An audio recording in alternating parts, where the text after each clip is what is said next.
International rescue committee IRC তারা বলেছে যে এল নিনোর প্রভাবে বাংলাদেশের দুর্যোগের ঝুঁকি সামনে আরো বাড়বে, সামনে বলতে অতি নিকটে। সেই ঝুঁকির সেক্ষেত্রে আপনাদের সতর্কবার্তা আসলে কিরকম থাকবে? এই যে এল নিনো, এটা একটা প্রশান্ত মহাসাগরীয় ঘটনা। পশ্চিম প্রশান্ত মহাসাগরের সি সারফেস টেম্পারেচার এবং পূর্ব প্রশান্ত মহাসাগরের সি সারফেস টেম্পারেচারের যদি অ্যানোমালি থাকে এবং এটা যদি পজিটিভ হয়, তখন আমরা বলি এল নিনো সক্রিয়। এবছর এল নিনো এখন পর্যন্ত শক্তিশালী অবস্থায় রয়েছে। এইরকম এল নিনো যদি শক্তিশালী অবস্থায় থাকে এবং তাহলে বাংলাদেশের কি হবে? তো দেখুন, এইরকম এল নিনো যদি শক্তিশালী অবস্থায় থাকে, তখন ওই এল নিনোর যে অঞ্চল জুড়ে এল নিনো সংগঠিত হয়, ওই অঞ্চলে গভীর সঞ্চালনশীল মেঘমালা তৈরি হয়, ব্যাপক এরিয়ায় একটি লঘুচাপ তৈরি হয়। সুতরাং আমাদের দিকে প্রশান্ত মহাসাগর থেকে যে বাতাস বঙ্গোপসাগরে আসে, তার গতিবেগটা কিছুটা কমে যায়, কারণ ওই পূবলি বাতাসের গতিবেগ কিছুটা এল নিনো অঞ্চলের দিকে যায়। ফলে বাংলাদেশে বঙ্গোপসাগরে বাষ্পায়নের হার কমে যায় এবং সাধারণত বৃষ্টিপাত কম হয়। আমরা এই জন্য আমাদের দীর্ঘমেয়াদী পূর্বাভাসে বলেছি যে এল নিনোর প্রভাবে বাংলাদেশে বর্ষাকালে স্বাভাবিক অপেক্ষা কম বৃষ্টিপাত হবে।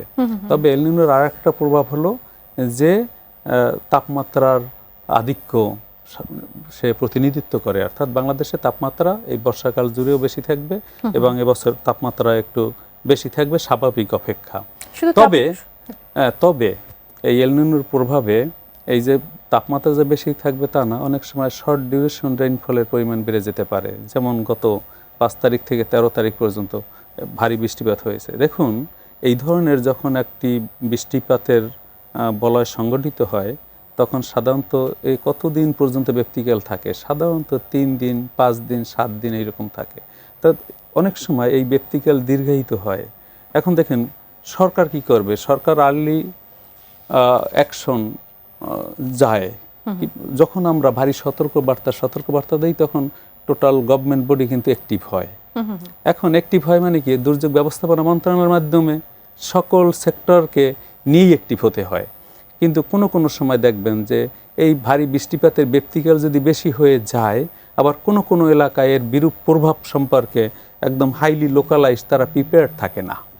ফলে ভারী বৃষ্টিপাত যখন সংঘটিত হয় এবং বিশেষ করে ফ্ল্যাশ ফ্লাড বাংলাদেশ ভৌগোলিক কারণেই কিন্তু ভালনারেবল।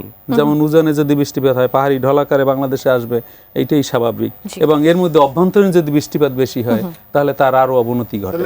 সুতরাং এখন ক্যাজুয়ালিটি হলো এবার কিন্তু ভূমিধসে। এখন দেখুন, ভূমিধস কিন্তু মানবসৃষ্ট কারণে বেশি হয় আমাদের, বিশেষ করে সাউথ ইস্টার্ন